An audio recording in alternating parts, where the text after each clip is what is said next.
नमस्कार दोस्तों, आप देख रहे हैं आई ऑफ ट्रूथ और मैं हूं आपके साथ अनु जैन रोहतगी।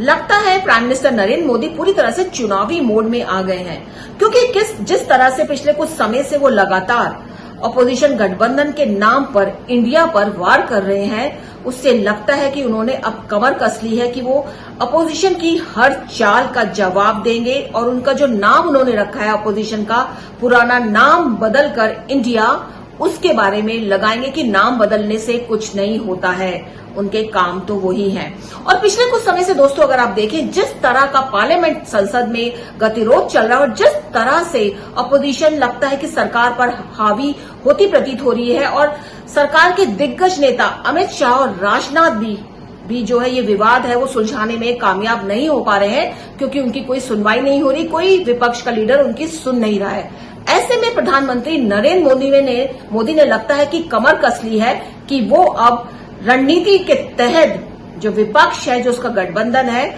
उस पर वार कर रहे हैं। अभी हाल ही में उन्होंने इंडिया नाम पर विपक्ष पर कटाक्ष किया था। उन्होंने कहा था, उन्होंने एग्जाम्पल दिया था ईस्ट इंडिया कंपनी का, इंडियन मुजाहिदीन का और पॉपुलर फ्रंट ऑफ इंडिया का, कि इसके साथ भी तो इंडिया का नाम जुड़ा हुआ है। लेकिन क्या सिर्फ नाम जोड़ने से आपके कर्म बदल जाते हैं, आपके काम बदल जाते हैं? जो आपने गलत काम पुराने किए हैं क्या वो बदल जाएंगे? क्या आप इंडिया नाम जोड़ने भर से देशभक्त हो जाएंगे? और यही नहीं, हाल ही में राजस्थान में पीएम मोदी ने कितनी चतुराई से महात्मा गांधी के भारत छोड़ो आंदोलन, क्विट इंडिया शब्द को उठा लिया और मोदी ने बड़ी चतुराई से इस क्विट इंडिया को इंडिया के साथ जोड़ करके विपक्ष पर जबरदस्त प्रहार किया है। और दोस्तों यहाँ देखने वाली और सोचने वाली बात यह है, क्योंकि प्रधानमंत्री को पता था कि वो इस समय राजस्थान में है और राजस्थान पूरी तरह से हिंदी बेल्ट है। तो अगर आपने देखा होगा कि प्रधानमंत्री जो बोल रहे थे कि क्विट टेररिज्म, क्विट परिवारवाद, यानी टेररिज्म भारत छोड़ो, परिवारवाद भारत छोड़ो, करप्शन भारत छोड़ो। एक तरफ वो बोल रहे थे क्विट टेररिज्म, क्विट परिवारवाद, क्विट करप्शन, और दूसरी तरफ वो उसका हिंदी अनुवाद कर रहे थे, बकायदा बोल रहे थे कि टेररिज्म जो हमारे देश में फैला हुआ है उसको भारत से निकलना पड़ेगा, करप्शन जो यहाँ फैला हुआ है उसको भारत से निकलना पड़ेगा। और परिवारवाद पर कह करके उन्होंने सीधा कटाक्ष किया उन पार्टियों पर जहां पर परिवारवाद लगातार चल रहा है। और जाहिर तौर पर कि सबसे पहला कटाक्ष कांग्रेस पर ही आता है, क्योंकि कांग्रेस ही इस परंपरा में सबसे ज्यादा आगे है। तो बहुत ही चतुराई से उन्होंने इस स्लोगन को इंडिया मूवमेंट के साथ जोड़ा, इंडिया। और इंडिया जो शब्द अपोजिशन ने चूज किया है और अपोजिशन को लग रहा है कि इससे वो मोदी का जो एनडीए है उसको मात दे पाएंगे, तो मोदी ने लगता है इसका तोड़ भी ढूंढ लिया। और दोस्तों जैसे ही मोदी ने east India, Indian Mujahideen, popular front of India, इस तरह के नाम इंडिया के जब चूज करके सामने लाए, तो उनके जो दल के जो नेता हैं कहीं ना कहीं उनको भी ये लगने लगा कि कितना बढ़िया तोड़ निकल आया है। अब जो उनके दल का जो नेता है, पहले कुछ नहीं बोल पा रहा था अगर आप देखें, लेकिन जैसे ही मोदी का ये बयान सामने आया, बीजेपी के बड़े से बड़े नेता ने ये जो राग है ये अलापना शुरू कर दिया, ये टोन पकड़ लिया, एक लाइन, पार्टी लाइन जो होती है वो पकड़ ली है कि इंडिया रखने भर से ये नहीं होता कि आप देशभक्त हो गए हैं, आपको देशवासियों की चिंता है, ऐसा कुछ नहीं है। नाम बदलने से जो यूपीए है उसने जो किया है भ्रष्टाचार, वो नहीं मिट सकता है। तो स्ट्रैटेजी अगर यहाँ पे देखें, पीएम ने बहुत अच्छी स्ट्रैटेजी यहाँ पर निकाली है, लेकिन कई एक्सपर्ट्स ये मान रहे हैं कि जो जनता है वो जो इंडिया शब्द है जो बहुत ही सोच समझ के विपक्ष ने लिया है, कहीं आने वाले समय में ये जो इंडिया, क्विट इंडिया का स्लोगन मोदी ने दिया है, कहीं ये मोदी जी पर उल्टा ना पड़ जाए, कहीं उन पर ही भारी ना पड़ जाए। लेकिन फिलहाल ऐसा दिख नहीं रहा है, क्योंकि ये जो गलियारे हैं, राजनीति के गलियारे, इसमें ये बहुत ही ज्यादा उछल के सामने आ गया। बीजेपी के जितने भी कार्यकर्ता हैं, जितने भी मंत्री हैं, पार्टी लाइन बन गया है ये क्विट इंडिया। और जो जिस तरह से नाम गिनवा दिए पीएम मोदी ने, ईस्ट इंडिया कंपनी गिनवा दिया, मुहिम। और सबसे बड़ी बात है, नाम गिनवाने के साथ साथ अगर हम बात करें, हम ईस्ट इंडिया कंपनी की बात करें, तो गुलामी की जंजीर जो थी भारत को, उसकी शुरुआत ईस्ट इंडिया ने की थी। और यही उन्होंने कटाक्ष की कांग्रेस पर कि कांग्रेस परिवारवाद के तहत जो भारत की जनता है वो गुलामी में गुलामी के तहत रखना चाहती है, अपनी परिवार की गुलामी के तहत करना चाहती है। तो हर चीज का उन्होंने तोड़ निकाला।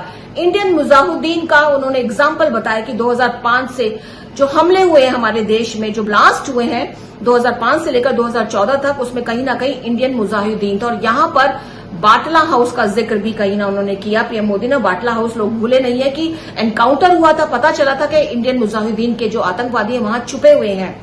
और जब पुलिस वहां पहुंची, वहां पे एनकाउंटर हुआ और उसमें एक पुलिस के जो सब इंस्पेक्टर थे उनकी भी शहीद हो गए वो। लेकिन बड़ी बात थी कि इसके बाद कुछ एक बयान ऐसे सामने आए कि जो हमारी सरकार है, जो बीजेपी है, उन्होंने जम करके कांग्रेस को घेरा, कि बयान सामने आए कि वहां पे बाटला हाउस में जो लोग मरे तो सोनिया गांधी की आंखों में आंसू आ गए। इसको लेकर के काफी उस समय भी चर्चा हुई थी। और अब फिर से जब इंडियन मुजाहिदीन की बात सामने आई है तो ये भी चर्चा दोबारा से इन चर्चाओं का बाजार गर्म हो गया कि बाटला हाउस में आतंकवादी मारे गए थे और जो नेता है कांग्रेस के नेता, वो इस तरह के बयान दे रहे थे कि सोनिया गांधी की आंखों में आंसू आ गए।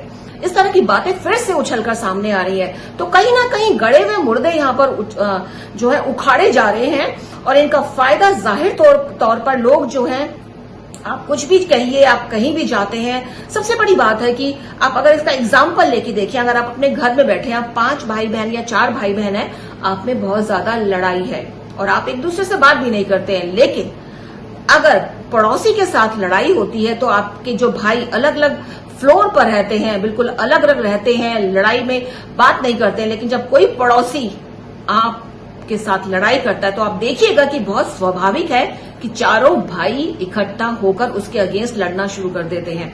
ये एक ह्यूमन टेंडेंसी है, साइकोलॉजी है। और यही समाज के एक कम्युनिटी के साथ होता है कि कम्युनिटी की आपस में बन नहीं रही है, लेकिन जब कोई बाहरी आदमी उस पर प्रहार करता है, उस पर अत्याचार करता है, तो पूरी कम्युनिटी उठकर खड़ी हो जाती है।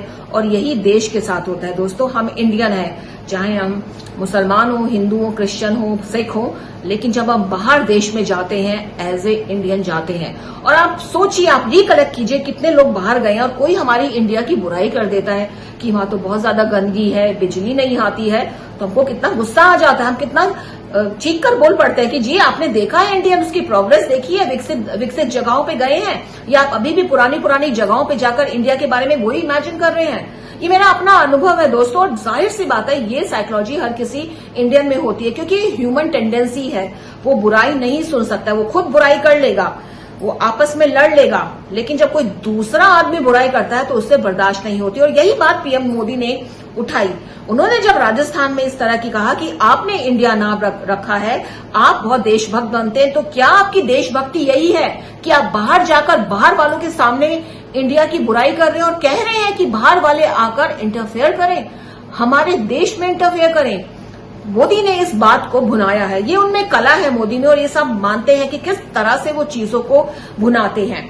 तो ये जो बातें हैं, ये मोदी एक तरह से बिल्कुल कह रहे हैं अटैकिंग मोड में आ गए हैं, और सब मान रहे हैं एक्सपर्ट्स कि इस समय जो विपक्ष हावी होने की कोशिश कर रहा है पूरा, चाहे वो पार्लियामेंट हो, चाहे वो पार्लियामेंट के बाहर हो, चाहे वो काले कपड़े पहने हैं, चाहे पार्लियामेंट के बाहर धरना दे रहे हैं, लेकिन मोदी शायद अकेले ही इन सब पर भारी है। विपक्ष 6 दिन में कुछ बातें करता है, मोदी उसका तोड़ लेकर 6 दिन बाद सामने आ जाते हैं और उनके नेताओं को एक लाइन मिल जाती है कि किस लाइन पर आप अपोजिशन का विरोध करें। लेकिन दोस्तों, ये तो कहते हैं ना कि राजनीति में कुछ पता नहीं और जनता का भी कुछ पता नहीं है। कब जनता का मन बदल जाए, उसका रुख बदल जाए, ये हम नहीं कह सकते। लेकिन हाँ, फिलहाल जो अपोजिशन है डेफिनेटली स्ट्रांग हुआ है, क्योंकि एकजुट हुआ है। अब देखना यही है कि आगामी लोकसभा चुनावों में क्या मोदी मैजिक, और मोदी जो जिस तरह से तोड़ ला रहे हैं अपोजिशन का, उनके जो नाम है इंडिया का, क्या वो जनता पर असर डाल पाएगा? क्या जनता एक बार फिर पीएम मोदी को जो है वापस तीसरी बार प्रधानमंत्री बनाएगी? ये तो समय ही बताएगा। तो दोस्तों, उम्मीद है हमारा प्रोग्राम आपको पसंद आता होगा, क्योंकि हमारी कोशिश रहती है कुछ मुद्दों पर आपसे सीधी और सटीक बात की जाए, सच्ची बात की जाए। और अगर आप चाहते हैं कि आप तक सही और सटीक इंफॉर्मेशन पहुंचे, तो आप देखते रहिए, बने रहिए हमारा चैनल आई ऑफ ट्रुथ। हमारे चैनल आई ऑफ ट्रुथ को सब्सक्राइब कीजिए यूट्यूब पर, इसे फॉलो कीजिए फेसबुक पर, इंस्टाग्राम पर, ट्विटर पर और कू पर। हमारे चैनल के बारे में फीडबैक देने के लिए हमें मेल कीजिए ioftruth.6@gmail.com पर।